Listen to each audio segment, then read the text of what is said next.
pressure. I like it. Really super amazingly good job. I like it. If they pop in, they pop in. Let's pop in. Okay, sounds good. All right, so thank you for coming. And thank you for joining us online here too. So I appreciate you. There might be more that are coming in, and as they do, we will joyfully welcome them. So it is all good. My name is John, and I am one of the pastors on campus here. So I'm a campus pastor. My last name is Hunter. Been here 4 cold years so far. It's been really fun to hang out with the kids, but man, it's cold. I came from West Palm Beach, Florida, which is as delightful as God asked me to go down there and preach to can people for a while, which I got to do. I mean, someone's gonna speak, you know. I know the pasty white people, like, I see my skin tone isn't as dark as it used to be. So this was my church that I got assigned to down in West Palm Beach. 2004 is when I got sent down there. When I got to West Palm Beach, I was told, you have 1 year and your church is going to close. That was what the message was when I got down there. We were a sea of gray hair, mostly retiree church, 60, 70 people in worship or something like that. And we had a year of money left, maybe actually less than that. And we were told we were going to close. And the actual 2 previous pastors quit the ministry on the church. They literally hung up their gowns and said, I ain't being a pastor anymore, and walk. So an intimidating thing on the one hand to go into as the first call, but on the other side, really a low bar. Like all I had to do was show up next Sunday, and they're like, you like come like every week. So it was great. And I talked to our people and I said, well, where are all the teenagers? Where are all the kids? And they go like, well, we don't have kid programs with them. We don't have connection with them. They aren't staying. Like, well, what if we start programs or starts? We have kids to fill it. It was that catch, like, what do we do?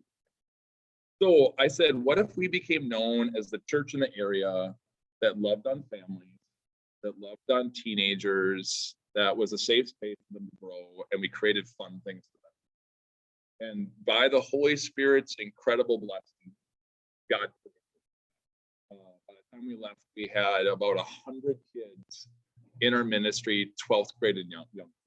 And we had no school. It was just trying to be the church that prioritized teens and kids. It was pretty awesome. That heartbeat of doing that for all those years then drew me to be here. Because I loved hanging out with the teens and really enjoyed them. And then when I got that opportunity from here, then I get to do it full time, which is really awesome. I've also had the really cool opportunity of doing this. If you've never sent your teen to one of these, they are ridiculously fun. And I've been able to be the keynote speaker at these for a number of years, both to leaders and to kids. And my thing with working with teens is this. I love it because they're very transparent.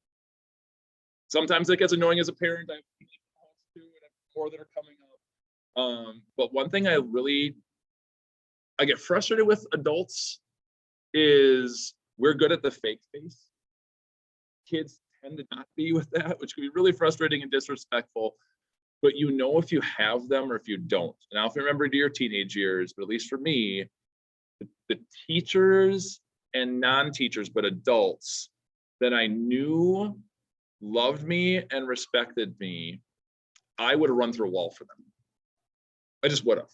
And same thing with the kids that are here. I feel the same exact way about them. So when I got asked to talk on this with you, what I want to share is some of my go-to things that I use with counseling when I work with kids. Literally on the walk from my classroom, which is 3 hallways down to here, 2 teenagers connected up with me to do counseling with me. One set up for tomorrow for lunch, one set up for Friday for lunch.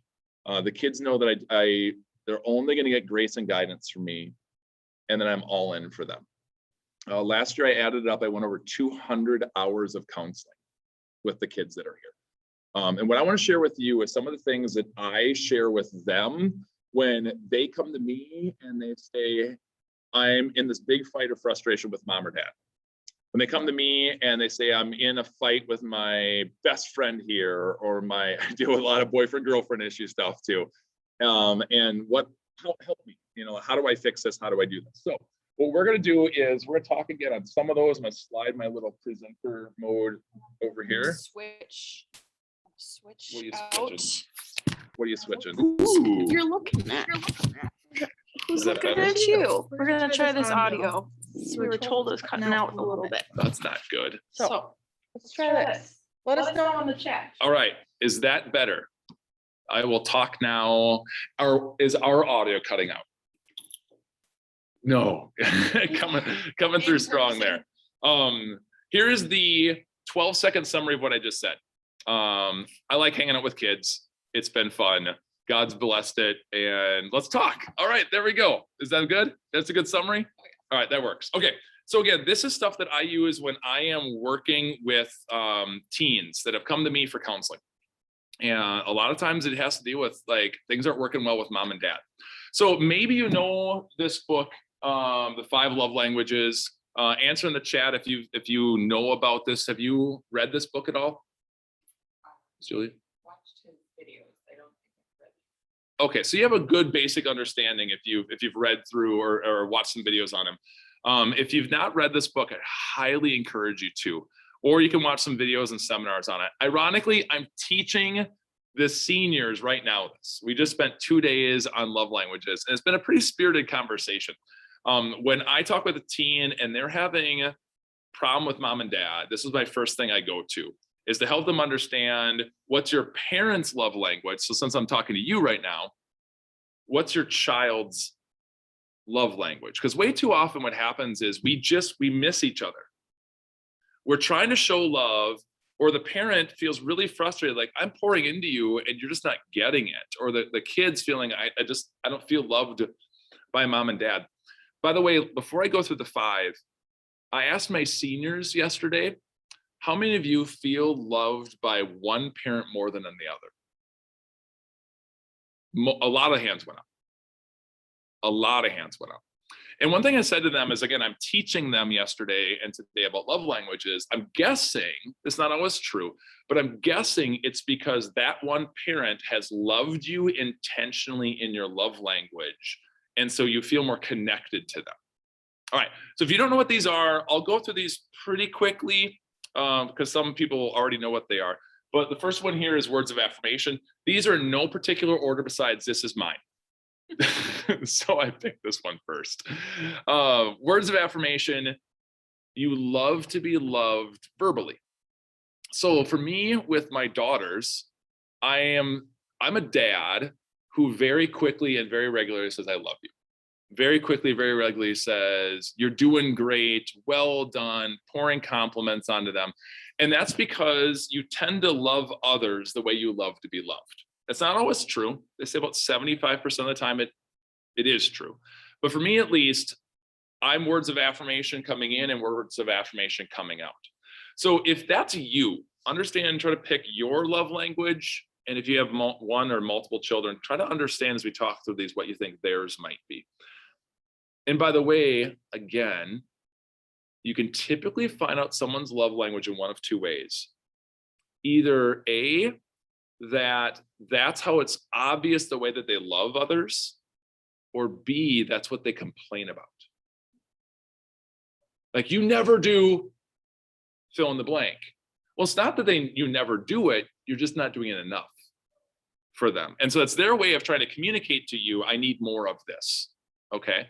You never praise me. That might be words of affirmation. That might be there. You never encourage me. You never say I love you. And maybe they won't even verbalize it, okay? So there's one, words of affirmation. Next one is gifts. If you have a child who is a gifts love language person, and I've seen this in the hallway, maybe you've seen this in the hallway too. They show up to school and they'll have like 4 coffees. And they're handing them out to friends. And you as a parent might be going like, this is not a financially wise decision. And it isn't. It's a terrible financial decision. But what you're doing is you're squashing them on how they like to show love to their friends. And they could fight you on that. And they don't get why you don't get it. And they might not know how to verbalize that, A gifts love language person isn't necessarily the person that says, buy me the brand new car, although they won't turn it down. Neither will I, and I'm not a gifts love language person. Is that what I'm getting for this? Do I get a new car? I'm in need of one. Okay, no, I'm not getting a new car. All right. But the gifts love language person is the person who feels loved when you're at the store, you're at Cubs, and you see their favorite candy bar, and you buy it for them. And you come and you go, I know it's nothing big, but this made me think of you. You fill them up because not so much the cost of the gift, but the fact that you thought of them and you did something for them. A gifts love language person loves be loved that way, or shows love that way. All right, acts of service love language person. This is my wife. My wife is an acts of service love language person. So my wife really enjoys cooking, actually enjoys cleaning. I am a blessed man. And on the flip side though, my wife's least favorite thing to do on the planet is dishes. My wife has told me, which I don't think was a threat, in the history of the world, no husband has been shot dead while doing the dishes. I don't think it was a threat. But what she's saying is, that's how you can show me love. So I, for my wife then, make certain that I wash the dishes. If you have a child that is a love language person, they're going to be needing and wanting you to do those things for them. And when you're like saying, I have always done your laundry, but now no. And you as a parent are trying to teach them responsibility and life skills. What they might hear is, I don't care about you as much. So what you're trying to communicate and what you're trying to do might not be received the right way. So an extra verbally coaching them or explaining them would have to be done to help that out, if that makes sense. So that's an acts of service, love language person. All right. The next type of person is quality time. Quality time, love language person loves to just be around you. And the quality time, love language person, it only counts if you're interacting, if you're talking. My secondary love language is quality time. I'm not a big gifts guy. A great gift for me wouldn't be just stuff, because I don't care about stuff. But a great gift for me would be a gift card to a restaurant, because that's going to lead to quality time. I'm going to hang out with family or friends, and that's going to be a really, really great thing for me. So full disclosure, I messed this up for years with my oldest daughter, Violet. Okay. I'm a handy guy. I like to fix things. I like to do things. I'm a perpetual motion man. And so like my wife says, putzer's got to putz. I just got to do stuff. And so I like to fix things. And so here I am, I'm building, I'm fixing, I'm doing at the house, and I run out of a part, or run out of a material, or I need a new part. And so I'm like, hey, Debbie, my wife, I got to run down to the man store, which is code for Home Depot. Okay. So I'm running down to Home Depot, and my daughter Violet would yell, Daddy, can I come with you? Guess what my answer was? No, because I was very task orientated. I am someone who has to achieve or complete. And if I haven't, I'm like itching, like, oh, I got to fix this. That's how I'm wired as well. We'll talk about that later. And so without realizing that I was crushing her heart, I said no, because I was very guy focused, task orientated, whatever you want to call it, until I understood love languages. And we did this with our daughters. By the way, there is a quiz. I put the way that you can get to that on the handout here. And I really encourage you to take the quiz for yourself as an adult. There's a teenage version, and there's also a version, we did this when our kids were a lot younger, and you could take it with them and kind of explain it to them and take it with them.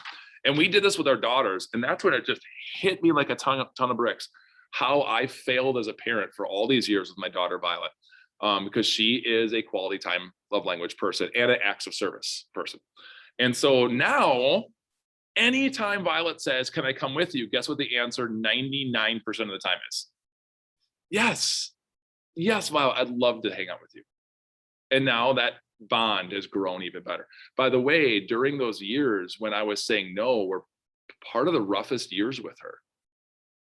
She was acting out like crazy. She was acting out like crazy. And we couldn't get it because she switched on us. And maybe you've had that with your kids. You're like, what happened? Well, she wasn't feeling loved. She wasn't getting quality time. But guess what? Negative interaction was still what? Interaction. And when I switched and realized where I was making the mistakes, that's where things got exponentially better by understanding your love language. All right, so there's quality time. Then there's physical touch. All right, I'm going to lean forward because that sun's going to start attacking me. All right. I know, this is great. It's like second coming of Jesus here. All right, so physical touch love language has nothing to do with anything sexual. It's just the actual physical touch connection. All right, scenario for you. Let's say you've got a child, guy or girl, because we had a number of guys that were physical touch. We had a number of girls that are physical touch as we took the quiz today in class. Let's say you've got a child who's physical touch. Let's switch it.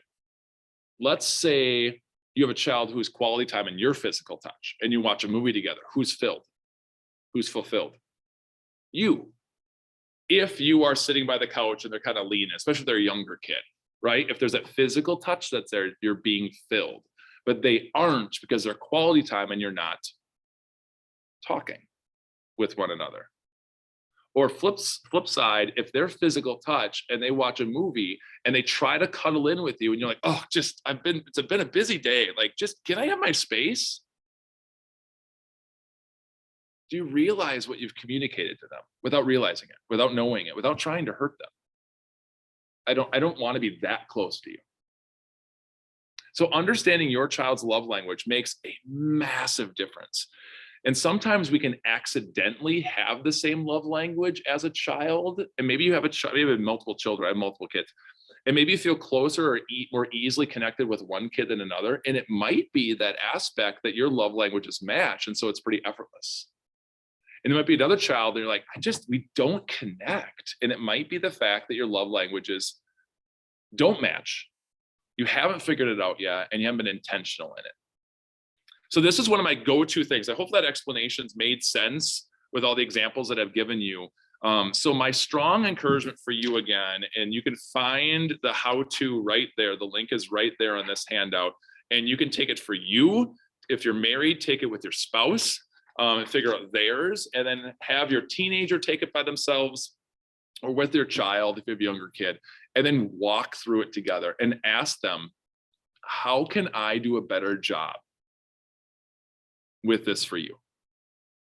And make a big difference. All right, so again, the way that you love to be loved is often the way that you love others. All right, so questions on that at all? For those in the chat that have come through, any questions on that? Or do you have any questions? From the chat, what you said, the quality time example, Okay. Quality time physical touch example, that is quality time that does have to be talking. Yes, oftentimes quality time people, not always, because there's still connection of them being there, but oftentimes quality time people feel the most filled when there's talking. So for instance, my secondary love language is quality time. My wife's secondary love language is quality time. So guess how we watch TV shows together? We talk a lot. We talk about the characters. We talk about the plot line. We make fun of things. We are talking and interacting while we're watching it because that makes us feel connected to each other. Because we're both not physical touch. I'm sitting on my chair. She's sitting on hers. And so we don't need that to feel connected. But because we're both quality time, we talk a lot during it. And then someone who's physical touch is like, shut your mouth. Like, this is working. We're hanging out and cuddling. This is working. Why are you ruining this? So again, understanding your other person or child's love language makes a big difference. Good question on that. All right, then let's go to the second one. This is the next big one that I want to talk to you on. And this might be a little hard to see on the screen for us here. I'll talk you through it. So have you done strength finders? Okay, you've done it. You've done it. Can we put in the chat? Can you who are hanging out with us in the chat? Can you put in there if you've done strength finders? And if you have a struggle with your child, a lot of you have teenage kids, all right? If you haven't had your child do strength finders yet, I'd strongly encourage you to have them do it, especially if there's a disconnect that's going on here. What'd they say? Yes and no. You got a yes and we got a no. Okay. So for the no that's out there, I'll be super fast on this. Strength finders is more than a personality profile. It is, what are your strengths? How God has wired you in communication, in interpersonal skills, in dealing with adversity. There's so many layers to this. And for your 34 strengths to match in the exact order of somebody else's 34 strengths is like winning the lottery several times together. Like, it's just impossible. And what I love about strength finders, as opposed to like, I'm a dolphin, or I'm like, there's other weird personality profiles that are out there. What I love about strength finders is simply this, is you typically key in your top 5. And that your top 5 oftentimes just shape who you are. And for me, at least, and for those who have taken it, it was refreshing to me when I found out my top 5 were. And I'm like, that is why I always do that. I'm just wired that way. I'm not going to fight it anymore. I need to figure out ways to maximize that. And then for you, parents, if you're going to have your kid do this, there's a $20 version that unlocks the top 5. And then there's like a $40, $45, maybe $50 version that unlocks all 34. I would encourage you, if you've not done this before, for you as a parent, at a minimum, do the top 5, and I'll explain what it is in a second. And for your kid, though, I highly encourage you to do all 34. Because I'm guessing your frustration as a parent with your child is not in their top 5. It's their bottom 5. What they just can't get themselves to do better, and it's driving you nuts, all right? That's what I would encourage you to. So what is Strength Finders? Strength Finders is broken down into 4 kind of basic categories that are there of those different interpersonal skills, personality traits, dealing with adversity. There's executing traits, which is how you make things happen. There's influencing strengths, which is kind of your interpersonal type skills. Well, influencing is kind of on stage, I should say. All right. Relationship building is, are you the person who wants lots of relationships or single relationship? Do you maximize that other person to make them shine? Do you include other people? Like, what style are you with that? And the last one is, how do you think? Can you sit here and see the future, or can you just also look, maybe of a child who they have this big project they have to do, but they can't, some people can see the unseen. They can all of a sudden go like, all right, I need to go from A to Z. And I can already see from here, A, B, C, D, E, F, G, and they can just truck right down. And there's other people that see the end, but they have no idea how to get there. And those are different strengths. And what your child has or doesn't have is something that might frustrate you or frustrate your child. So understanding those are huge. So you probably can't see it too well on the screen. I apologize about that. But there are the 34 strengths that are on the screen right now. Now, I'm going to highlight my ones, which you probably can't see too well in this bright, super sunshine in my eyes. Maybe you can see it. Oh, you can. They're kind of blue. You can see them. They stick through. Can you see them on there a bit? All right. As I turn into the sunlight, it's harder to see them. But for me, this is just me. 4 of my top 5 are influencing strengths, which is part of the reason why I like doing presentations and teaching and keynotes. I enjoy this. This is very comfortable for me. All right. So for me, I'm an activator. So what does that mean? An activator is someone who sees an issue and will not stop and just goes. Like, they just start. They see a problem, they fix the problem. I'm an activator. I'm also an achiever, which means I will not stop until it's finished. Story time. My building and grounds guy in Florida was an activator, which means he saw problem after problem and he didn't hesitate. He jumped on it. He was not an achiever. Like his 34th strength was probably achiever, which means he started projects all over the church, left all the paint and all the tools and never finished them. And then he'd be like, "Ooh, I should do this." And then he would run over there and start another project and never finish them. And the tools would get stolen, or they would rust outside in the South Florida heat, or we'd trip over stuff, or it looked junky on a Sunday. And it drove me nuts because I'm an achiever. So parents, understanding what your top 5 are and understanding especially what your child's bottom 5 are will make a big, big difference for you. All right. So if you're an achiever, someone who knows how to finish things and your child just isn't, it's going to annoy you. And you might not know how to communicate that with them. Or if you're someone who's an activator like me, like I've got one daughter who just can't get started on things. She just spins her wheels and gets overwhelmed and gets anxious. And I struggle with communication with her because I just get started. But that's how I'm wired, right? So what I have tried to do now is I haven't done strength finders with her because she's way too young. That daughter's way too young, okay? But we know she just can't get herself started with things. So I have had a talk with her about giving daddy permission, because she's a lot younger, giving daddy permission to help you, as opposed to me asserting myself onto her and making her feel less than. And if you know what your child's bottom 5 or bottom 10 strengths are, and they know it as well, and they go, "I am not wired by God to be an activator. I need someone to help me." They're more willing typically to let you if they understand that. And then you have to not be the parent that hovers.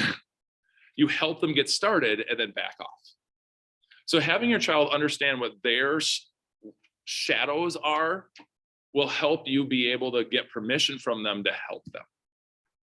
And then figuring out what their top 5 are, to lean in on that in the house, because they're going to have more joy doing those things. And you're going to understand your child better. We haven't done it with my kids yet, but those are my wife's. So we're super different from one another. I have no relationship building, which is, I think, kind of weird. But I just like to present and, where I have woo, which is win others over. So I have interpersonal kind of that way. But Debbie likes to do deep dives with people. And that's not how I'm wired with that, unless I'm doing counseling work with somebody. So understanding what your child and how they're wired makes a massive, massive difference. The cool thing about Debbie and I is she helps balance me, I help balance her. Right? For my wife, she has high adaptability, which means she doesn't care if she's late. I do. If you have a child who's got high adaptability, it might not matter to them that they're late, and that can cause huge fights. But you have to understand as a parent, then, this is how my child's wired. Okay. And it can stop fights from happening. All right, questions on this? This is just kind of an overview on stuff. Figure out what your child's top 5 are, and then realize they've got a bottom 5 as well. So Strengths Finder is the survey is appropriate for teens. Yes. Yes, they typically say teenagers. It works well with teenagers. And so I haven't done, my oldest is an 8th grader right now. So she's early teen. I work with teenagers for the last 17 years plus. So I've been hanging out with teens a ton. But in my own household, my oldest daughter is not quite that I'm going to do this with her yet. But I would be very comfortable, mature sophomore, definitely junior, senior, that it would be pretty spot on. And even if it changes 5 years from now, you're not parenting them in your house 5 years from now. So I would encourage you, even if you have a freshman or an immature sophomore, I would encourage you to still do it with them now. That's a really great question, because you're parenting them at the moment they're in right now, and the test is still going to reflect that. And then you can get a snapshot of where they're at. That's a great question. Other questions? No, good. Okay, that'd be a strong encouragement. I use those a lot when I'm talking with teens. All right, now I know this was one of the questions that was asked in the pre, like, can we get to this? And so I'm gonna talk on this. And this is about making decisions when it comes to college stuff. What do I do? What do I don't do? My strong encouragement is parents don't project onto your kid. As you see this kind of image that I have here of this little child, the businessman behind, and that's what I want you to do, you know, a little kid, and or even high school kid. But we tend to project a little bit onto them.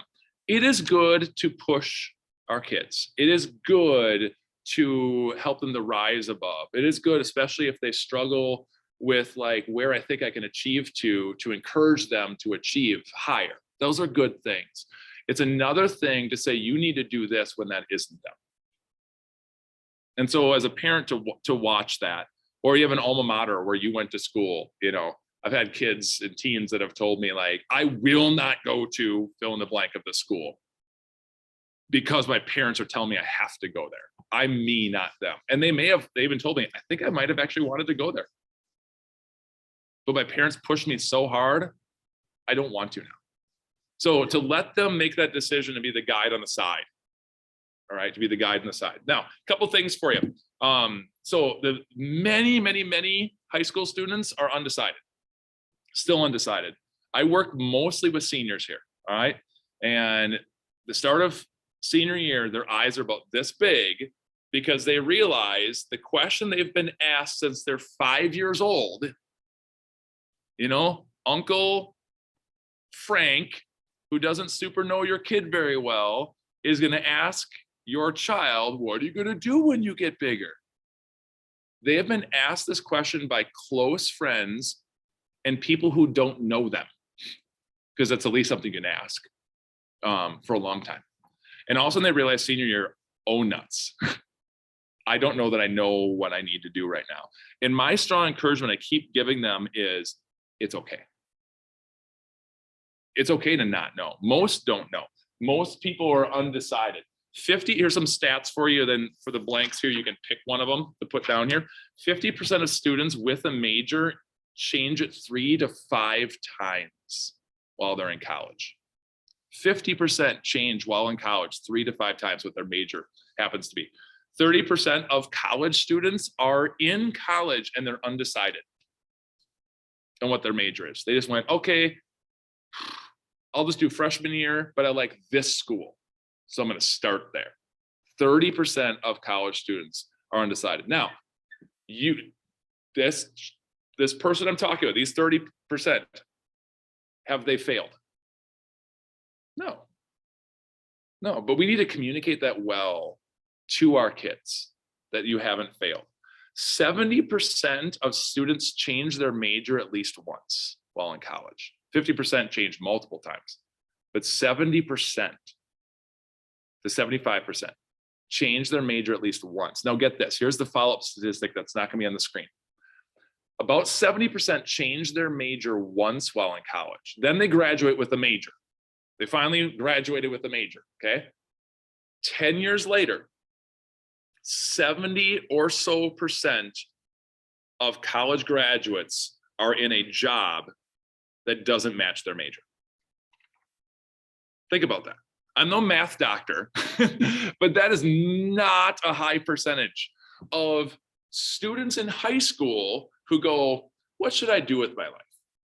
And they go, I'm going to study this major in college. And they stay all 4 years in that major. And then they graduate. And then 10 years later, they're still in that field. You're talking a tiny little percentage. So I want us as a society, as leaders in a school who are encouraging these students, and that's what I do. And for us as parents, to take the pressure off on, you got to know. No, you don't. You don't. 80% of incoming students are still undecided on stuff. Now, here's my verbiage that I use with high school students, and I hope you'll echo this. Here's my thing.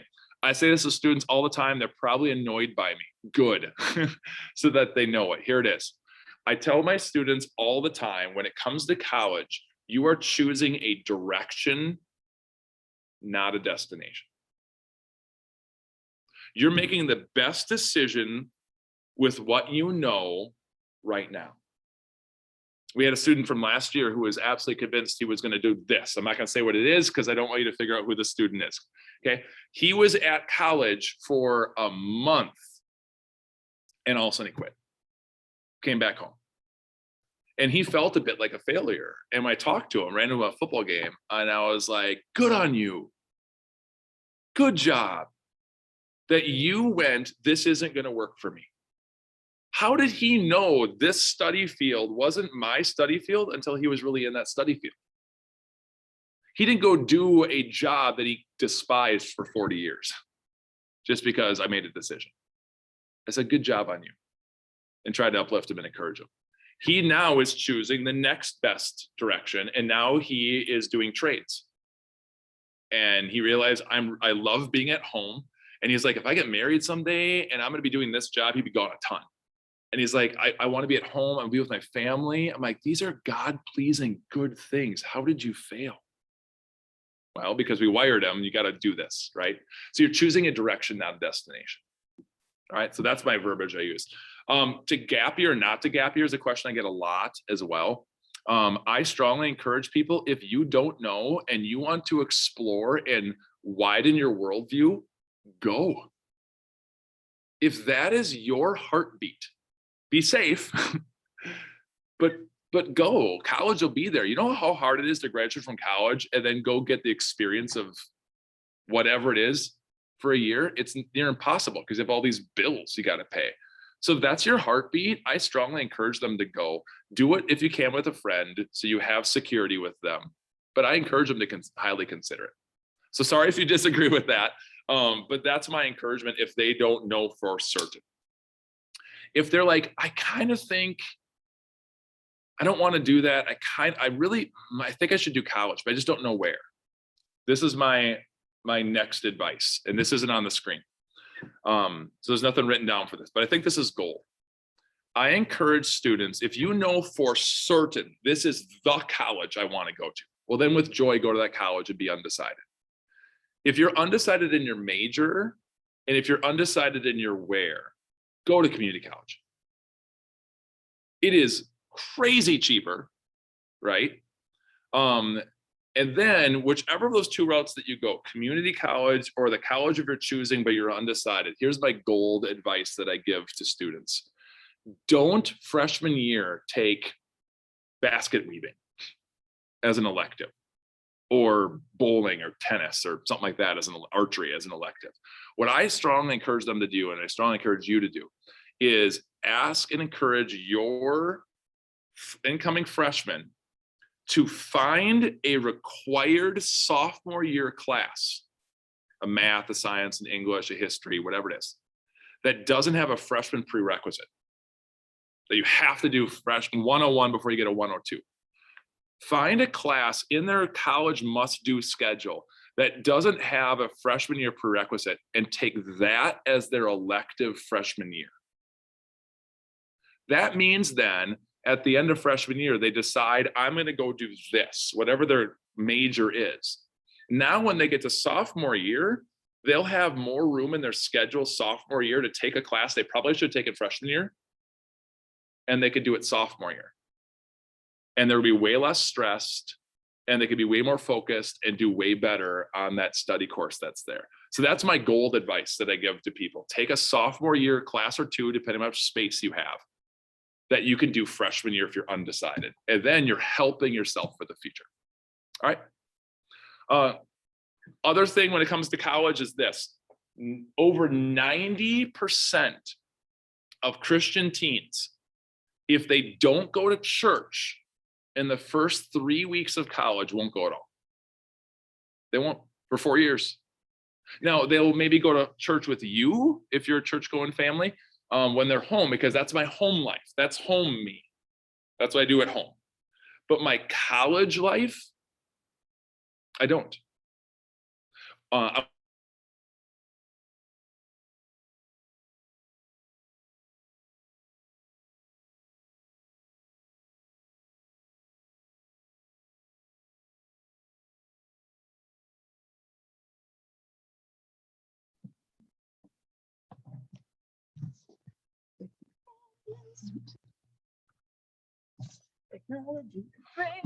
Hello again, people. Oh, look at that. Look at that terrible. I'm like this. Literally, do you see that? That's what it's stuck on. Look at that. That's terrible. That's hilarious. All right. Here we go. All right. So really quickly, Aaron Book was a college student at Palm Beach Atlantic University, which was the university. When Aaron Book's parents came down, they moved him into college, they asked for a meeting with me. And Aaron, and they said, okay, Pastor John, this is our son, Aaron Book. Study his face. I want you to know what his face looks like. We expect that when he goes off to college, he's not going to lose who he is spiritually. That we're going to have him gain the world and lose his soul. And we expect and hope that he's going to be here in worship with you. Yes, surprise, surprise. Who is in church the next week? Aaron Book. Guess who's in church most weekends? Aaron Book. Guess who went to church for 4 years? Aaron Book. Guess who's serving, not as a pastor, as a teacher, but serving in his local church? Aaron Book. We forget this as parents. We drop our kids off of college and we don't go find the campus ministry and introduce them and plug them in right away while we're there. You're gonna get everything they need for their dorm. Why don't we do everything we can for them spiritually like we would physically that's there? So that makes a strong encouragement. Find the local church, introduce your child to that pastor, figure out rides for them ahead of time so that excuse is gone, get them into campus ministry. It makes massive, massive difference. And who they hang out with in college makes a huge difference as well. Did you know that you don't have to put a lid on a bunch of crabs in a bucket? Did you know this? Do you know why? You have a guess? The reason why you do not have to put a lid on a bunch of crabs in a bucket, you can see there's not that much space between these crabs and the top. They easily could crawl out. But once one type starts to crawl out, guess what the other ones do? They yank them back in. Seriously, you do not need to put a lid on crabs in a bucket. And watching who our friends are and being very intentional on that when they're at college. Who's your circle? Who are you with? Who are you hanging out with? Even when they're outside your house. Not in like this invasive way, but in this caring, loving, and letting them know ahead of time, I'm going to care about this. And coaching them up on that. If this is true, and I believe it is, bad company corrupts good character, then the opposite is also. What's the opposite? Good company interrupts bad. And our friends make a massive difference, our kids' friends. So this is another thing I would encourage you to do right now. If you've got a teenager in high school right now, this is my strong encouragement. Find an older, wiser mentor for that person, your teen, not you. Who's not you. I've had parents come up to me and they're like, I've counseled with kids, and they're like, you told them exactly what I told them. I'm like, yeah, but I'm not their dad. And my kids are the same thing. Right? Like, why in the world did you take that from Mr. Milky? Like, I've been saying the same thing. And they're like, well, he's not our dad. So a strong encouragement I have for you is to find an older, wiser mentor for your child. Someone that they respect, that they look up to them, and that they can help them navigate life and love on them, love on them, love on them. Find out who their peer is inside of where they are in school, and then a friend outside of that. They can just need a dump on. It is a huge, huge thing. And then if possible, that they can do that for someone who's younger. The strongest version of you is always that person in the middle. That is the strongest version of you. That's the strongest version of your child. All right, we don't have a lot of time. I'm gonna get to the other things. So I'm gonna zoom past that from there. All right, stress in teens. It is crazy how overbooked, overstressed teens are. Let me give you a really, really sad truth. Are you ready for this? At the beginning of the year, in senior year, I have the kids talk about their greatest need and their greatest hurt in their life. I share with them my hurt. I talk to them very openly about when my my son Martin, who was twin to my daughter Maggie when my son passed away. I'm very tearful, I'm very open, I'm very real with them. And they feel very connected to me because as an adult male, I'm very vulnerable. Then I asked them if they're willing to share with me their greatest hurt. And they write crazy amounts to me. And I handwrite all of them back. It takes me weeks to do. And I think that's where all this counseling comes from, because that connection that's made. I would say about a third of each class each year, 4 years now doing this, has said to me they're overwhelmed, they're depressed, and that they've either attempted suicide or have thought about a third of them. They're so overburdened, overstressed, anxious about all this stuff. It's crazy what our kids are going through right now. Part of it is they haven't developed like just understanding how to say no, and how us helping them as parents to help them say no to things. This is good, but it's not needed. And if your child is wired as an activator or a doer, or they're easily influenced because of their interpersonal skills, to understand that and help them is a huge thing. Now, let me give you something that's been really helpful for me. I've given it to teens. Actually, the seniors this year haven't gotten it yet, but this has been really, really good. If you've got an overachieving or overstressed teen, and this is what I do for counseling with teens. This is what I do. I give them the Henry Ford model of production. And this isn't like have people assemble stuff. Okay. Henry Ford, like the most productive man. Right? He had a contest, nationwide contest. If you can make me more productive, he was going to give them the equivalent of $1 million back in his day. And all these people submitted stuff, and he turned everyone down besides one guy. And he gave one guy the equivalent of $1 million. You want to know what it was? So the guy gave Henry the idea to have everything that you need to do in your day and what you know is coming up ahead, and break that down, and you put that into lists. And you may be thinking, well, I do this first, or write lots of lists. Probably, maybe. If you do, here's the part you might not do. This guy gave Henry Ford the idea. What you do is you make the list of everything that needs to be done in your day, the smallest of stuff so you don't forget about the big stuff. And at the beginning of your day, you start with the thing you don't want to do. Because what ends up happening is we look at this massive list and we go, oh, I don't want to do that.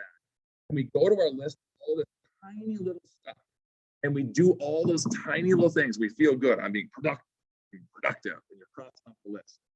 But something that would normally take you 5 minutes, because you're avoiding the big thing, is taking you 8 minutes or 10 minutes because you're avoiding the big thing. And you're taking longer on those things.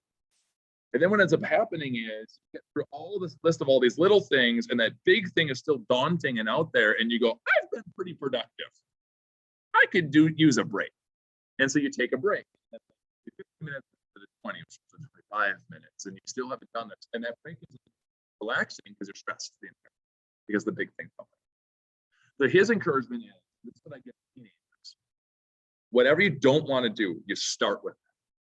You plow right into it. And you work as hard as you possibly can till your wheels spin and you feel unproductive. And you double down for at least 5 to 10 more minutes. And as soon as you get the 5 to 10 more minutes, or your wheels are totally spinning out, you stop that big task, but you don't stop working. You instantly go back to your list of all those tiny little things that'll take you 2 minutes, 5 minutes, 3 minutes to do, and you knock those out. Boom, boom, boom. You take a mental break from the big thing, and you're being productive and feeling good about yourself. And after you do 20 some minutes of all those little things, you don't still take a break. You go back into that big, horrible, big task. In the back of your mind, it's still active. And you dive back in on that and work as hard as you possibly can to spin your wheels again, work another 5 minutes, and then you take productive short little break. And after the break, guess where you go? Back to the big task again. You work at the same mentality. Henry Ford gave a guy the equivalent of $1 million for that. And when I've shared this with teenagers, they go, I've been avoiding and doing all this dumb stuff because I didn't do this, and I'm super stressed out, and I'm up super late, and it's terrible, and I feel awful. My parents are going to be mad at me. And they go, this makes sense. So that's my encouragement that I give if you've got a teen who's struggling with anxiety and productivity and stuff like that. All right, the Henry Ford model. All right, someone also asked about gaming. I don't have the actual things here. It's on your sheet, so I apologize that it isn't up here. I forget what I originally had for my second answer here, but consistent boundaries. I forget what the second blank was there. Having consistent boundaries that have been set and then have been reinforced in love. One thing I need to tell you though, that helps the teen. One thing I want to tell you as a parent is the second one is where I want you to star. Realize it's social. For kids that are gamers, it's social. It's their social interaction. It's them hanging out with their friends. But when you say you can't play the game anymore, what they hear is you can't hang out with the friends anymore. I don't care about your friends and their bad influences on you. That's what they hear, and that's what they can get very agitated to you. So what I would encourage you to do is you wouldn't, as a parent, if your kid wasn't gaming and your kid came to school here on Monday night and on Thursday night because there were basketball games and they went hung out with your friends, like, yeah, they're doing high school. Most parents don't have a problem with that, right? But that same parent might have the kid on Monday night and Thursday night play 4 hours of video games where another kid could be here for 4 hours at school and they get mad about the 4 hours of video games. It's still social. So we have to understand that as parents, there is social aspect to this. But the problem is for a lot of kids, it becomes detrimental to their sleep schedule and they do it every night. So using that analogy with a teen can also help. Like however many times you could go to school this week and be productive or social that way, that's how many times you can hang out on games. Or when you have a set time, they are done at whatever it is, the time frame. Because I know I've got kids in class, like I was up till 3 a.m. playing games last night. Okay, that's why you're like that today. So understanding it's social and then treat it as an addiction because it really is.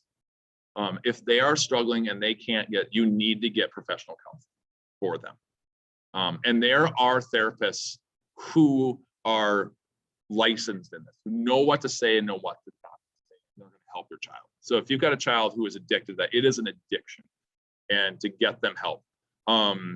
Christian Family Solutions is available through school here to get your child at least 3 free counseling sessions. I don't know that any of the counselors on campus deal specifically in gaming addiction, but inside of the network that we're involved with, they do have them. They'd be a video conference version, but that's really huge. All right, we're really close on time. All right, I'm going to bust through really fast the other ones here, okay? When you've got conflict with a child, if their little child get on their eye level, I do that with my kids all the time, my little kids. When I'm talking with them seriously, it's on their eye level. For a teenager, sit on the couch. Do not have a strong conversation across the kitchen island. There's a physical barrier that is there, all right? When you mess up as a parent, please, please, please, I beg you, please say I'm sorry.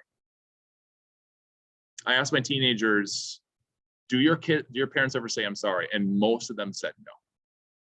You will not lose their respect if you say, I messed up. By the way, I told my teens this just last week, Thursday. I said this, I said, your parents have never parented you at the age you're at right now. And what worked for you last month won't work for you today. They are trying to figure it out.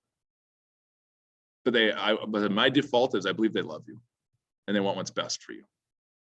And so for us, be messed up, be over-parent, to be willing, please, parents, to be willing to say them, to look them in the eye and go, I did that wrong and I'm sorry. And will you please forgive me? You will gain deep respect from them and great connection. You won't be less than at all. All right. Remove those physical barriers. Don't have islands, things between you. Come together. Also, parents, please avoid absolutes. You always do this. You're trying to be emphatic and get the point across, but rather than that, all they're going to hear is defend themselves. You're going to read that it's and then terrible conversation from them. So watch absolutes and just be like, this one thing happened right now. And they can avoid that. And then you can talk. But please watch your absolutes. All right. Parents, cool, fun idea. My parents did this to me. It was awful. When your child messes up big, have them pick the punishment. Did you ever do this with a kid? Did you ever get this from your parents? Yeah, I punished myself way worse than my parents would have punished me. Way, way worse. All right. Have dinner, please have dinner. Stop watching TV and having dinner. Have dinner. Have conversations with people. This is where I want to end. Really quickly, then we're done. This is what I ask my teenagers. I'm talking to parents. What do you want me to tell? And this is what they said. Please tell our parents we're working harder than you think. And whether you disagree with that or not, in their mind they are. So give credit, try to pour it, try to support. They said this, the teen said this, after I started talking with my parents more, they understand me more, and I'm doing better. And you're like, yes. Parents help facilitate that by learning their love language, by finding out what their strengths are, all right? This is a big one. This is a big one. Parents only choose, they're using an parents, I'll change it, often choose to see the non-productive stuff we do. You were on your phone for an hour. Yeah, but you didn't see the 3 hours of homework I've already done. And so they feel dismissed and pushed over. Stop saying I've been through this before. You're not me. So watch that. That's not helpful. Stop trying to solve it. Parents give us suggestions that don't work and they get mad at us when we don't take them. Please have parents understand we're not always looking for solutions. We just want you to listen. Which is tied into the last one. Everything doesn't need to be a big life lesson moment. Because then if it's too often enough. Final thing is, all right, I have not read the Who Am I book. This is very new. It's out. Good things about it, but I've never read it. We endorsed it. Pretty good things. My wife loves Picking Up Girls book. She's consumed it. She thought it was great. I haven't read the Bring Up Boys because we only have girls. But the one I highly recommend you get, I think it's full of gold, is Help Me, I Have a Teenie. Anyone I've talked to has been like, this thing is magic. Like, this is good stuff. So the nitty-gritty guide to parental sanity. Pretty good stuff. So I'd encourage you. All right, I waited a couple minutes long. Not bad. 4 minutes. We got started a little late. I'm doing it. Bam. Yes. Are there any questions that we are like, oh, please don't hang up. I want to ask this. Do you have anything? Well, she's checking the chat box.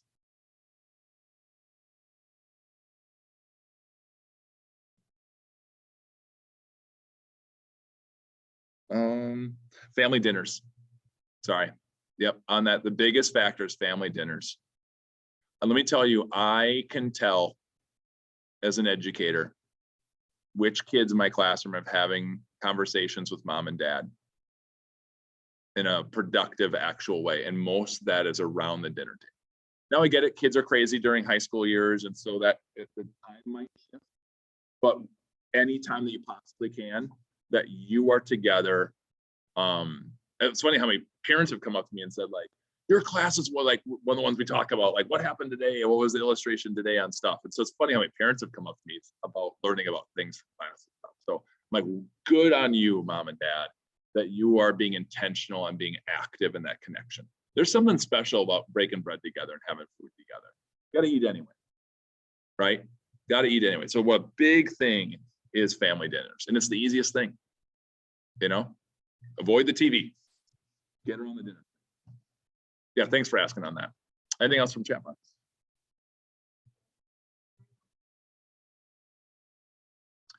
my love language is words of affirmation.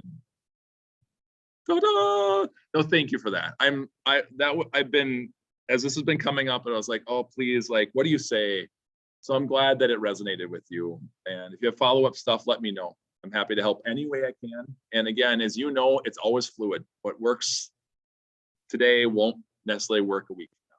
But if I found as an educator, and I think the connection with the kids, if they know I'm all in for them, no matter how things shift for them, they know I'm there. So for us as parents to do the same.